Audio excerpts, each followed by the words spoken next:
Welcome back to Pastor Emilie's Story Hour. We're reading A Christmas Carol by Charles Dickens. This is Stave 4, The Last of the Spirits. The bell struck 12. Scrooge looked about him for the ghost and saw it not. As the last stroke ceased to vibrate, he remembered the prediction of old Jacob Marley, and lifting up his eyes, beheld a solemn phantom, draped and hooded, coming like a mist along the ground towards him.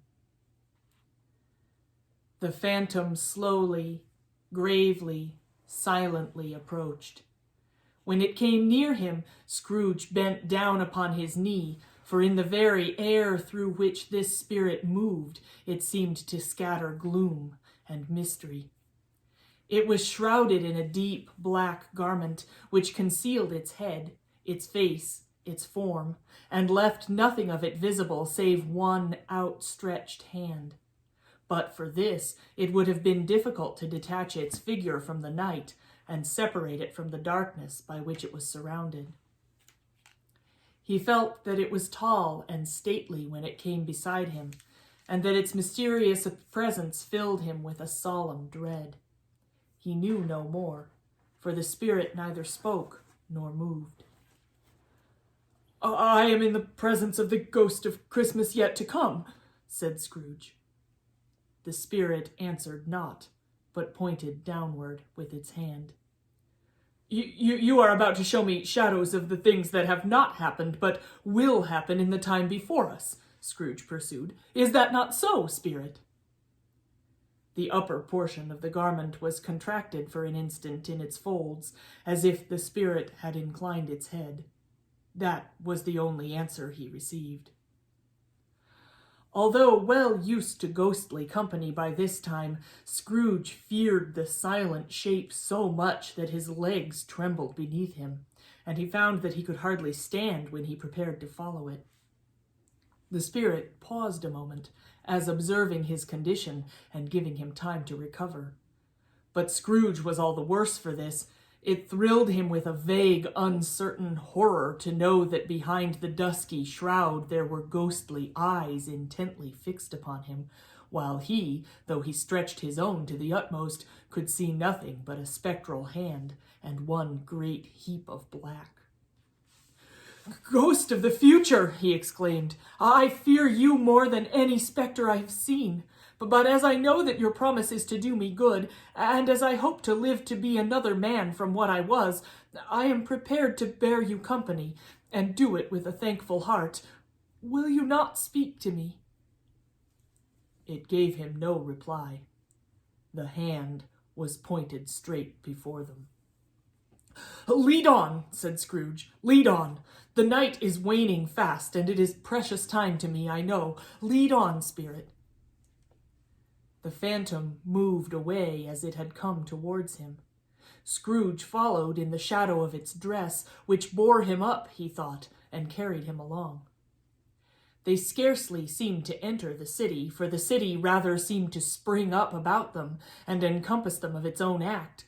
But there they were in the heart of it, on change amongst the merchants, who hurried up and down and chinked the money in their pockets and conversed in groups and looked at their watches and trifled thoughtfully with their great gold seals and so forth, as Scrooge had seen them often.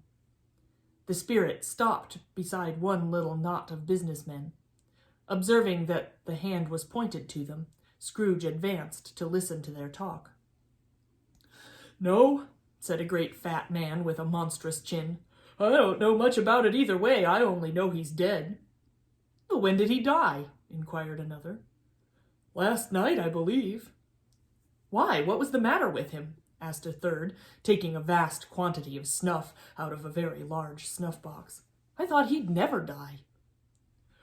"God knows," said the first, with a yawn. "What has he done with his money?" asked a red-faced gentleman with a pendulous excrescence on the end of his nose that shook like the gills of a turkey-cock. "I haven't heard," said the man with the large chin, yawning again. "Left it to his company, perhaps. He hasn't left it to me, that's all I know." This pleasantry was received with a general laugh. It's likely to be a very cheap funeral, said the same speaker, for upon my life I don't know of anybody to go to it. Suppose we make up a party and volunteer. Well, I don't mind going if lunch is provided, observed the gentleman with the excrescence on his nose, but I must be fed if I make one. Another laugh. Well, I am the most disinterested among you after all, said the first speaker, for I never wear black gloves and I never eat lunch. But I'll offer to go if anybody else will. When I come to think of it, I'm not at all sure I wasn't his most particular friend, for we used to stop and speak whenever we met. Bye-bye. Speakers and listeners strolled away and mixed with other groups. Scrooge knew the men and looked towards the spirit for an explanation. The phantom glided into a street. Its finger pointed to two persons meeting. Scrooge listened again, thinking that the explanation might lie here. He knew these men also perfectly. They were men of business, very wealthy and of great importance. He had made it a point always of standing well in their esteem, in a business point of view, that is, strictly in a business point of view. "How are you?" said one. "How are you?" returned the other. "Well," said the first. "Old Scratch has got his own at last, hey?" "So I am told," returned the second. "Cold, isn't it?" "Seasonable for Christmas time. You're not a skater, I suppose." No, something else to think of. Good morning." Not another word. That was their meeting, their conversation, and their parting. Scrooge was at first inclined to be surprised that the spirit should attach importance to conversations apparently so trivial, but feeling assured that they must have some hidden purpose, he set himself to consider what it was likely to be. They could scarcely be supposed to have any bearing on the death of Jacob, his old partner, for that was past, and this ghost's province was the future. Nor could he think of anyone immediately connected with himself to whom he could apply them. But nothing doubting that to whomsoever they applied, they had some latent moral for his own improvement, he resolved to treasure up every word he heard and everything he saw, and especially to observe the shadow of himself when it appeared, for he had an expectation that the conduct of his future self would give him the clue he missed, and would render the solution of these riddles easy. He looked about in that very place for his own image, but another man stood in his accustomed corner, and though the clock pointed to his usual time of day for being there, he saw no likeness of himself among the multitudes that poured in through the porch. It gave him little surprise, however, for he had been revolving in his mind a change of life, and thought and hoped he saw his newborn resolutions carried out in this. Quiet and dark beside him stood the phantom, with its outstretched hand. When he roused himself from his thoughtful quest, he fancied from the turn of the hand and its situation in reference to himself that the unseen eyes were looking at him keenly. It made him shudder and feel very cold.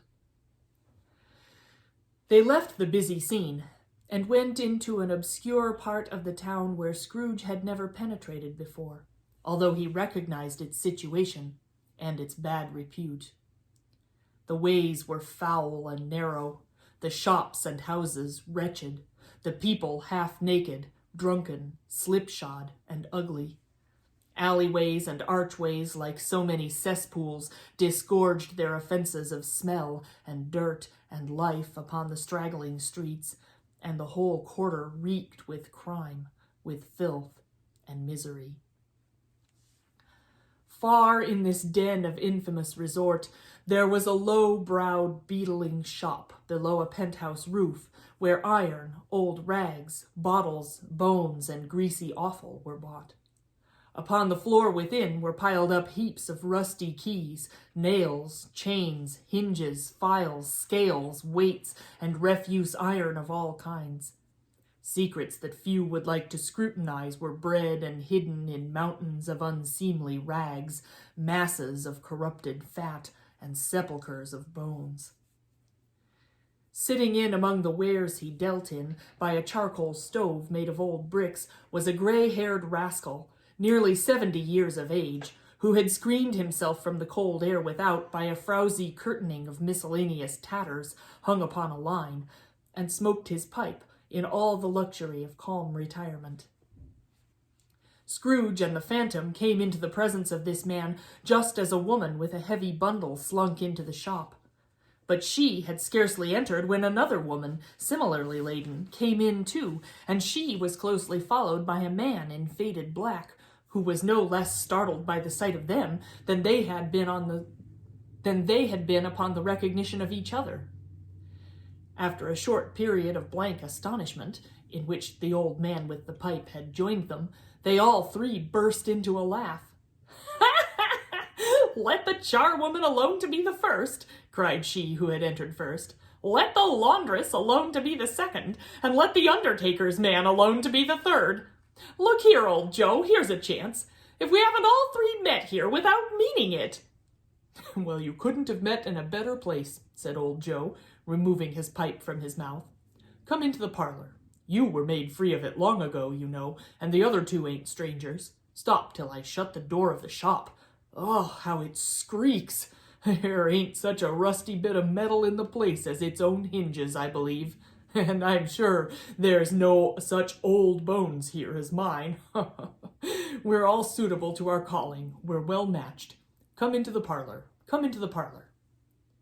The parlor was the space behind the screen of rags. The old man raked the fire together with an old stair-rod, and having trimmed his smoky lamp, for it was night, with the stem of his pipe, put it in his mouth again. While he did this, the woman who had already spoken threw her bundle on the floor and sat down in a flaunting manner on a stool, crossing her elbows on her knees and looking with a bold defiance at the other two. "What odds, then? What odds, Mrs. Dilber?" said the woman. "Every person has a right to take care of themselves. He always did." "That's true indeed," said the laundress. "No man more so." "Why, then don't stand there staring as if you was afraid, woman. Who's the wiser? We're not going to pick holes in each other's coats, I suppose." "No, indeed," said Mrs. Dilber and the man together. "We should hope not." "Very well, then," cried the woman. "That's enough. Who's the worse for a loss of a few things like these? Not a dead man, I suppose." "No, indeed," said Mrs. Dilber, laughing. "If he wanted to keep 'em after he was dead, a wicked old screw," pursued the woman, "why wasn't he natural in his lifetime? If he had been, he'd have had somebody to look after him when he was struck with death, instead of lying gasping out his last there alone by himself." "It's the truest word that ever was spoke," said Mrs. Dilber. "It's a judgment on him." "I wish it was a little heavier one," replied the woman. "And it should have been, you may depend upon it, if I could have laid my hands on anything else. Open that bundle, old Joe, and let me know the value of it. Speak out plain. I'm not afraid to be the first, nor afraid for them to see it. We knew pretty well we were helping ourselves before we met here, I believe. It's no sin. Open the bundle, Joe." But the gallantry of her friends would not allow of this, and the man in faded black, mounting the breach first, produced his plunder. It was not extensive. A seal or two, a pencil case, a pair of sleeve buttons, and a brooch of no great value were all. They were severally examined and appraised by old Joe, who chalked the sums he was disposed to give for each upon the wall, and added them up into a total when he found that there was nothing more to come. "That's your account," said Joe, "and I wouldn't give another 6 pence if I was to be boiled for not doing it. Who's next?" Mrs. Dilber was next. Sheets and towels, a little wearing apparel, 2 old-fashioned silver teaspoons, a pair of sugar tongs, and a few boots. Her account was stated on the wall in the same manner. "I always give too much to ladies. It's a weakness of mine, and that's the way I ruin myself," said old Joe. "That's your account. If you asked me for another penny and made it an open question, I'd repent of being so liberal and knock off half a crown." "And now undo my bundle, Joe," said the first woman. Joe went down on his knees for the greater convenience of opening it, and having unfastened a great many knots, dragged out a large and heavy roll of some dark stuff. What do you call this? Said Joe. Bed curtains. Ha! Returned the woman, laughing and leaning forward on her crossed arms. Bed curtains! You don't mean to say you took 'em down, rings and all, with him lying there, said Joe. Yes, I do, said the woman. Why not? Well, you were born to make your fortune, said Joe, and you'll certainly do it. Well, I certainly shan't hold my hand when I can get anything in it by reaching it out, for the sake of such a man as he was, I promise you, Joe, returned the woman coolly. Don't drop that oil upon the blankets now. His blankets? Asked Joe. Whose else's, do you think? Replied the woman. He isn't likely to take cold without 'em, I dare say. I hope he didn't die of anything catching, said old Joe, stopping in his work and looking up. Oh, don't you be afraid of that, returned the woman. I ain't so fond of his company that I'd loiter about him for such things if he did. You may look through that shirt until your eyes ache, but you won't find a hole in it, nor a threadbare place, neither. It's the best he had, and a fine one, too. They'd have wasted it if it hadn't been for me. What do you call wasting of it? Asked old Joe. Putting it on him to be buried in, to be sure, replied the woman with a laugh. Somebody was fool enough to do it, but I took it off again. If calico ain't good enough for such a purpose, it isn't good enough for anything. It's quite as becoming to the body, and he can't look uglier than he did in that one. Scrooge listened to this dialogue in horror. As they sat grouped about their spoil in the scanty light afforded by the old man's lamp, he viewed them with a detestation and disgust which could hardly have been greater though they had been obscene demons marketing the corpse itself. Ha ha ha ha! Laughed the same woman when old Joe, producing a flannel bag with money in it, told out their several gains upon the ground. This is the end of it, you see. He frightened everyone away from him when he was alive to profit us when he was dead. Ha ha ha! Spirit, said Scrooge, shuddering from head to foot. I see. The case of this unhappy man might be my own. My life tends that way. Now, merciful heaven, what is this? He recoiled in terror, for the scene had changed, and now he almost touched a bed. A bare, uncurtained bed, on which, beneath a ragged sheet, there lay a something covered up, which, though it was dumb, announced itself in awful language. The room was very dark, too dark to be observed with any accuracy, though Scrooge glanced round it in obedience to a secret impulse, anxious to know what kind of room it was. A pale light, rising in the outer air, fell straight upon the bed, and on it, unplundered and bereft, unwatched, unwept, uncared for, was the body of this man. Scrooge glanced toward the phantom. Its steady hand was pointed to the head. The cover was so carelessly adjusted that the slightest raising of it, the motion of a finger upon Scrooge's part, would have disclosed the face. He thought of it, felt how easy it would be to do, and longed to do it, but had no more power to withdraw the veil than to dismiss the spectre at his side. O cold, cold, rigid, dreadful death, set up thine altar here, and dress it with such terrors as thou hast at thy command, for this is thy dominion. But of the loved, revered, and honored head, thou canst not turn one hair to thy dread purposes, or make one feature odious. It is not that the hand is heavy and will fall down when released. It is not that the heart and pulse are still, but that the hand was open, generous, and true, the heart brave, warm, and tender, and the pulse a man's. Strike, shadow, strike, and see his good deeds springing from the wound to sow the world with life immortal. No voice pronounced these words in Scrooge's ears, and yet he heard them when he looked upon the bed. He thought, if this man could be raised up now, what would be his foremost thoughts? Avarice, hard dealing, griping cares? They have brought him to a rich end, truly. He lay in the dark, empty house with not a man, a woman, or a child to say he was kind to me in this or that, and for the memory of one kind word I will be kind to him. A cat was tearing at the door, and there was a sound of gnawing rats beneath the hearthstone.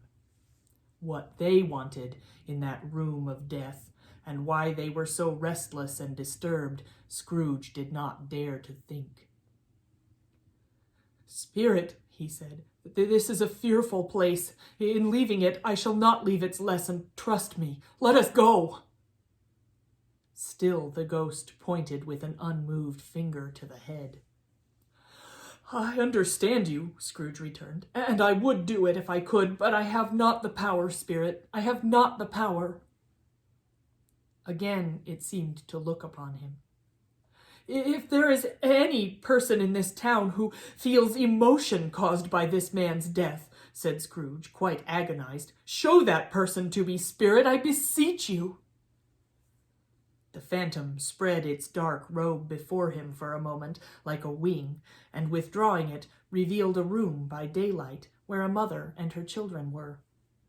She was expecting someone, and with anxious eagerness, for she walked up and down the room, started at every sound, looked out from the window, glanced at the clock, tried, but in vain, to work with her needle, and could hardly bear the voices of the children in their play.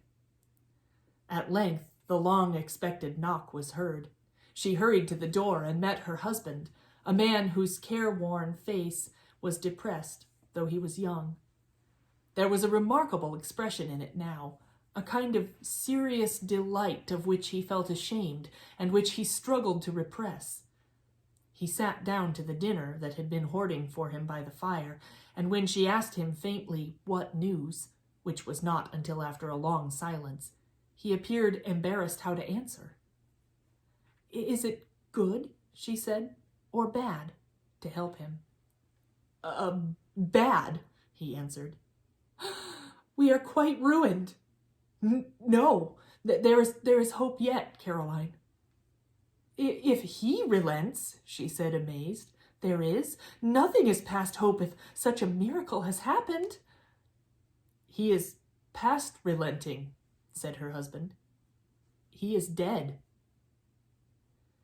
She was a mild and patient creature, if her face spoke truth. But she was thankful in her soul to hear it, and she said so with clasped hands. She prayed forgiveness the next moment and was sorry, but the first was the emotion of her heart. "What the half-drunken woman whom I told you of last night said to me when I tried to see him and obtain a week's delay, and what I thought was a mere excuse to avoid me, turns out to have been quite true. He was not only very ill, but dying then." "To whom will our debt be transferred?" "I don't know, but before that time we shall be ready with the money, and even though we were not, it would be bad fortune indeed to find so merciless a creditor in his successor. We may sleep tonight with light hearts, Caroline." Yes, soften it as they would, their hearts were lighter.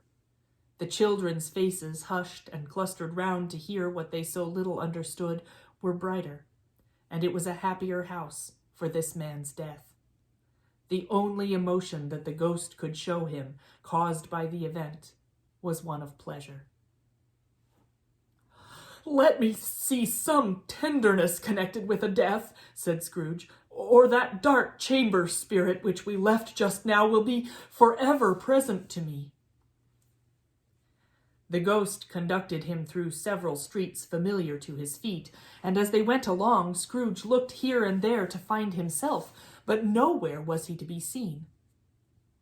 They entered poor Bob Cratchit's house, the dwelling he had visited before, and found the mother and the children seated round the fire. Quiet. Very quiet. The noisy little Cratchits were as still as statues in one corner, and sat looking up at Peter, who had a book before him. The mother and her daughters were engaged in sewing, but surely they were very quiet. And he took a child and set him in the midst of them. Where had Scrooge heard these words? He had not dreamed them. The boy must have read them out as he and the spirit crossed the threshold. Why did he not go on? The mother laid her work upon the table and put her hand up to her face. "The color hurts my eyes," she said. "The color? Ah, poor Tiny Tim." "They're better now again," said Cratchit's wife. "It makes them weak by candlelight, and I wouldn't show weak eyes to your father when he comes home for the world.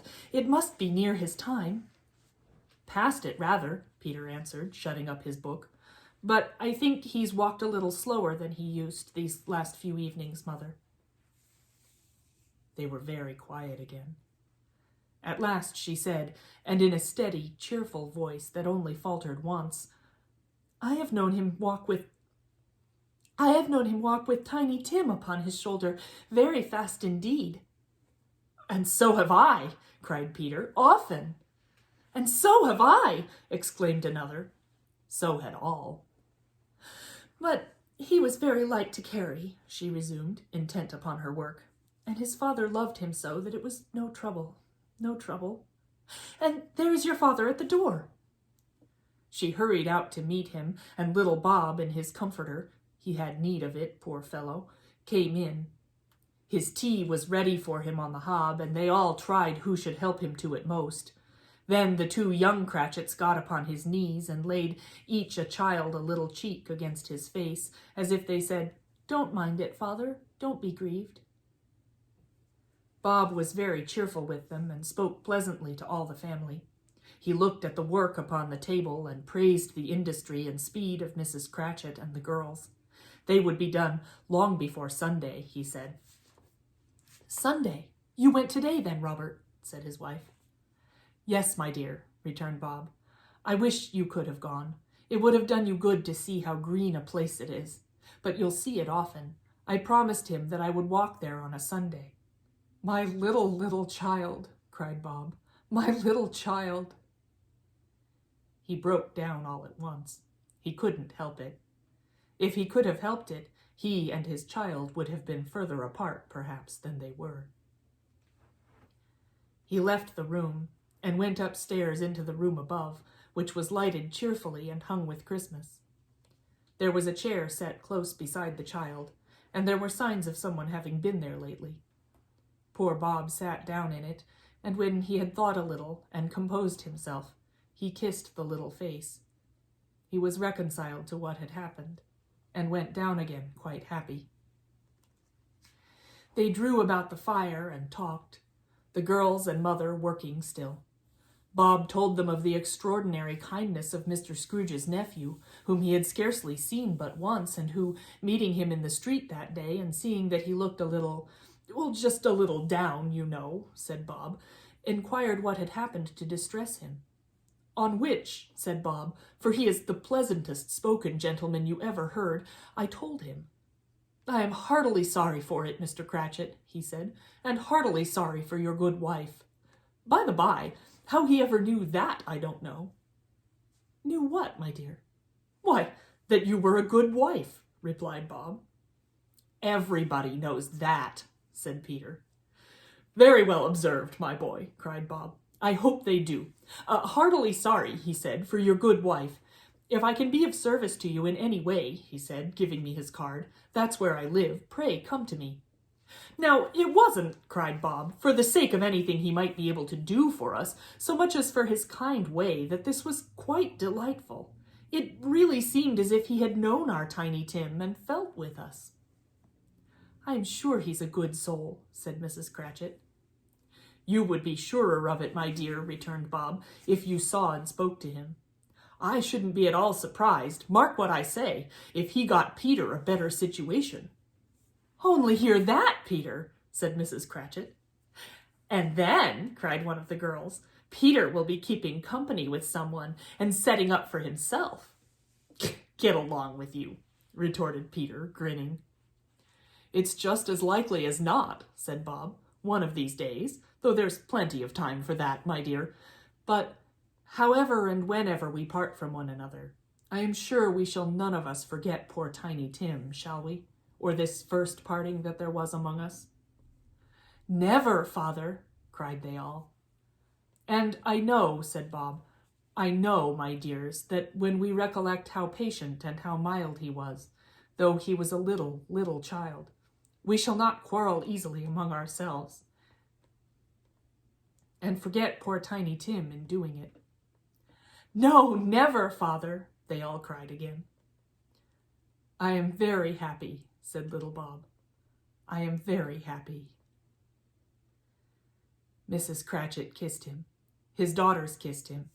The 2 young Cratchits kissed him, and Peter and himself shook hands. Spirit of Tiny Tim, thy childish essence was from God. "Spectre," said Scrooge, "something informs me that our parting moment is at hand. I know it, but I know not how. Tell me what man that was whom we saw lying dead."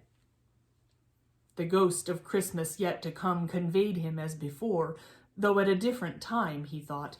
Indeed, there seemed no order in these latter visions, save that they were in the future, into the resorts of business men, but showed him not himself. Indeed, the spirit did not stay for anything, but went straight on as to the end just now desired, until besought by Scrooge to tarry for a moment. "This court," said Scrooge, "through which we hurry now, is where my place of occupation is, and has been for a length of time. I see the house. Let me behold what I shall be in days to come." The spirit stopped. The hand was pointed elsewhere. "The house is yonder," Scrooge exclaimed. "Why do you point away?" The inexorable finger underwent no change. Scrooge hastened to the window of his office and looked in. It was an office still, but not his. The furniture was not the same, and the figure in the chair was not himself. The phantom pointed as before. He joined it once again, and wondering why and whither he had gone, accompanied it until they reached an iron gate. He paused to look round before entering. A churchyard. Here, then, the wretched man whose name he had now to learn lay underneath the ground. It was a worthy place, walled in by houses, overrun by grass and weeds, the growth of vegetation's death, not life, choked up with too much burying, fat with repleted appetite. A worthy place. The spirit stood among the graves and pointed down to one. He advanced towards it, trembling. The phantom was exactly as it had been, but he dreaded that he saw new meaning in its solemn shape. "Before I draw nearer to that stone to which you point," said Scrooge, "answer me one question. Are these the shadows of the things that will be, or are they shadows of the things that may be only?" Still the ghost pointed downward to the grave by which it stood. "Men's courses will foreshadow certain ends, to which, if persevered in, they must lead," said Scrooge. But if the courses be departed from, the ends will change. Say it is thus with what you show me." The spirit was immovable as ever. Scrooge crept towards it, trembling as he went, and following the finger, read upon the stone of the neglected grave his own name, Ebenezer Scrooge. "Am I that man who lay upon the bed?" he cried, upon his knees. The finger pointed from the grave to him and back again. "Oh, no, spirit, no, no!" The finger still was there. "Spirit," he cried, tight clutching at its robe, "hear me! I am not the man I was. I will not be the man I must have been but for this intercourse. Why show me this if I am past all hope?" For the first time, The hand appeared to shake. "Good spirit," he pursued, as down upon the ground he fell before it, "your nature intercedes for me and pities me. Assure me that I yet may change these shadows you have shown me by an altered life." The kind hand trembled. "I will honor Christmas in my heart and try to keep it all the year. I will live in the past, the present, and the future. The spirits of all three shall strive within me. I will not shut out the lessons that they teach. Oh, tell me that I may sponge away the writing on this stone." In his agony, he caught the spectral hand. It sought to free itself, but he was strong in his entreaty and detained it. The spirit, stronger yet, repulsed him.